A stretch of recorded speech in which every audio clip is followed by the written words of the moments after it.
vamos testar a memória dos nossos queridos fãs do canal Like e voltar um pouco no tempo para o tributo a Ennio Morricone, o compositor das famosas trilhas sonoras de faroestes e espaguetes para os filmes do cineasta Sergio Leone. Quando falamos desta pequena seara dentro do grande gênero cinematográfico dos faroestes, apenas tocamos na ponta do iceberg. Afinal de contas, estamos em pleno momento de revigorar todo o gênero cinematográfico que já foi o mais querido de Hollywood e mais uma vez está cotado ano após ano entre os indicados a melhores filmes do ano.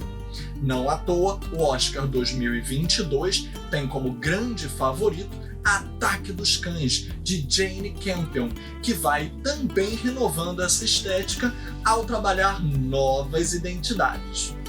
Vamos falar um pouquinho sobre o que significa essa renovação para o gênero faroeste e o que seria o termo New Western, ou Novo Faroeste, que tanto se fala hoje em dia. Eu sou o Filipe Pitanga e essa é a sessão A e C no canal Like. Vem com a gente conferir.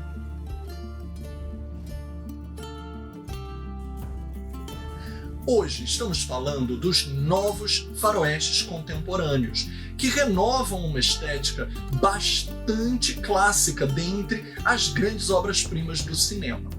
Hollywood bebeu muito da fonte originária desse gênero porque as narrativas tratavam de uma estrutura própria de identificação histórica. Afinal de contas, os Estados Unidos havia sido colonizado de tal maneira em que alguns marcadores de elementos tanto estilísticos quanto sociais haviam migrado para o audiovisual.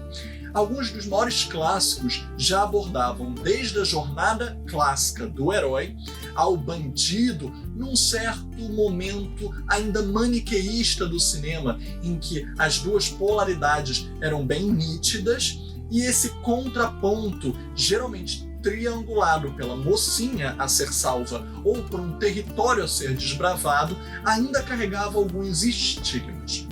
Esse gênero foi enfraquecendo com o tempo quando se percebia que o mocinho não era tão heróico assim, o vilão tinha várias razões justificadas para cometer alguns atos e muitas vezes a ação e a aventura camuflavam coisas questionáveis, como, por exemplo, o genocídio da população indígena, que a forma com que o Velho Oeste foi desbravado ainda carregava em seu subtexto. Os faroestes, por causa da nova Hollywood, por causa de outros temas mais vanguardistas e contemporâneos, começaram a cair em descrédito com o público, mesmo com a renovação dos faroestes e espaguetes italianos, que a partir da década de 60 e 70 renovaram ainda um pouco mais do último fôlego dos grandes westerns norte-americanos, que vão culminar em Os Imperdoáveis de 1992, dirigido por Clint Eastwood, talvez como aquela última pedra de um grande marco que teve um fim. Porém, dali em diante, os faroestes ainda viriam a se renovar. Não só por serem trazidos para os tempos de hoje, com arquétipos atualizados e críticos à velha forma, como também menos maniqueístas e decolonizados, com outras perspectivas, como, por exemplo, talvez falar qual seria o ponto de vista das heroínas mulheres, dos personagens indígenas e de tantas outras visões periféricas. Evidente, existiram grandes faroestes que já faziam isso na modalidade clássica, mas eram exceções à regra, porque muitos filmes foram produzidos desta forma. A partir da década de 2000, principalmente, nós vamos ter várias exemplares que vão tentar desbravar e desafiar o nosso conceito clássico, assumindo a sua preferência em trazer para a contemporaneidade alguns desafios a mais. Por exemplo, os irmãos Coen, porque se poderíamos ver em seus filmes policiais como Fargo e Gosto de Sangue um pouco da estética do faroeste permeando ali num hibridismo, eles vão assumir de vez agora em filmes como Onde os Fracos Não Têm Vez, de 2007, e também a refilmagem de Bravura Indômita, em 2010, com outras propostas de personagens. Podemos citar já em 2007 o novo clássico e ganhador do Oscar, Onde os Fracos Não Têm Vez, em que um personagem é o caçador e o outro a caça. Mas as aparências enganam, e enquanto este último não é tão inocente assim, nem é vítima injustiçada de nada, interpretado por Josh Brolin, o outro, que é uma força ininterrupta de uma máquina de matar, interpretado por Javier Bardem, tem várias outras camadas que nos fazem não só compreendê-lo, como muitas vezes, inclusive, a torcer por ele, que é um personagem com alguma ancestralidade indígena e não branca, fazendo com que este protagonismo decolonize o lugar que anteriormente colocava essa representação de maneira vitimista. Aliás, o próprio personagem do delegado, que seria o xerife dos clássicos e representaria aqueles valores incontestáveis e não só a justiça, mas como o triunfo da verdade no final, é um personagem que não consegue alcançar a solução do problema e termina justamente com a reflexão de como ele estaria parado no tempo. Os irmãos Coen continuariam a fazer outros trabalhos, como a refilmagem de Bravura Indômita, de 2010, onde eles colocam Jeff Bridges no lugar que já pertenceu a John Wayne no filme homônimo de 1969, e em que o protagonista não é também aquele tipo personagem num pedestal intocável, muito pelo contrário, pois ele tem vários desafios internos a vencer, como o alcoolismo e também a negação a ajudar a mocinha tão jovem que lhe pede ajuda para resolver seus problemas. Outros filmes da contemporaneidade, como por exemplo A Qualquer Custo,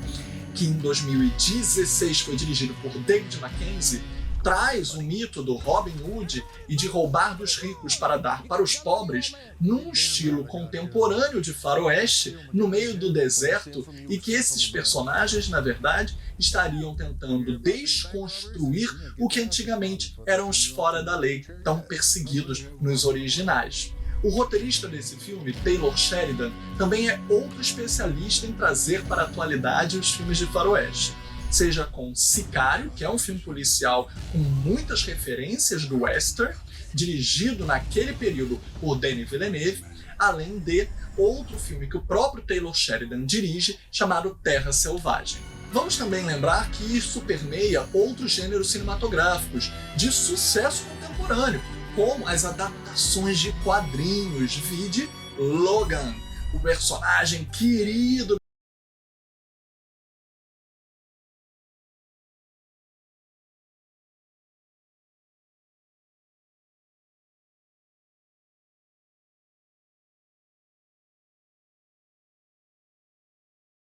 certo, com direito a chapéu de cowboy, botas e esporas e muitos duelos ao pôr do sol. Esse hibridismo é uma forma de trazer não só ousadias e inovações ao estilo clássico, mas também de falar sobre outros olhares plurais que começam a dirigir filmes de faroeste, como, por exemplo, mais filmes dirigidos por mulheres, por pessoas negras, e destes podemos dar algumas dicas para vocês que estão nos streams. Não só o forte candidato para o Oscar, com 12 indicações em 2022, Ataque dos Cães, de Jane Campion, que é não só uma inovação estética em relação a esta nova seara, mas também um reencontro com os arquétipos clássicos, em que a diretora faz questão de trazer o típico mocinho dos cowboys de antigamente, agora interpretado por Benedict Cumberbatch, e que, nesta forma de contenda moderna, vai enfrentar seu irmão escolarizado, formado na universidade, recém-casado, com uma jovem que se insere na família e traz um garoto, filho de casamento anterior, do qual ela era viúva, para uma dicotomia não só de gênero, de questões de sexualidade e também sobre uma luta de forças nas relações de poder modernas, representando a passagem do século. Se o faroeste significava uma representação do Velho Oeste e de uma colonização, deixando inúmeras hipocrisias varridas para debaixo do tapete, Jane Campion traz um cruzamento do século para a virada do século XX e também para os loucos anos de 1920, em que os Estados Unidos têm uma grande ascensão pós-Primeira Guerra Mundial, desfruta de uma riqueza exponencial que ajudou não só na Revolução Industrial, como no modernismo muito grande de urbanização das grandes metrópoles. Aquelas fazendas e latifúndios que eram os antigos poderes passam a perder um pouco de representação, e o cowboy deixa de ter um lugar para ser, assim representando com que sua família mais moderna queira ascender socialmente e evoluir no tempo, enquanto a sua representação e outros segredos que ele guarda, inclusive de sua identidade e de amores antigos proibidos no Velho Oeste, vão fazer com que ele seja colocado num dilema de ou assumir a sua realidade para o futuro ou permanecer preso à memória do passado num recalque e negação. Esta forma de dilema, que vai falar sobre a emancipação da própria identidade, pode também lembrar outros sucessos recentes, como Brokeback Mountain, que perdeu o Oscar para Crash, mas agora Ataque dos Cães vem para reivindicar o seu lugar por grande mérito próprio.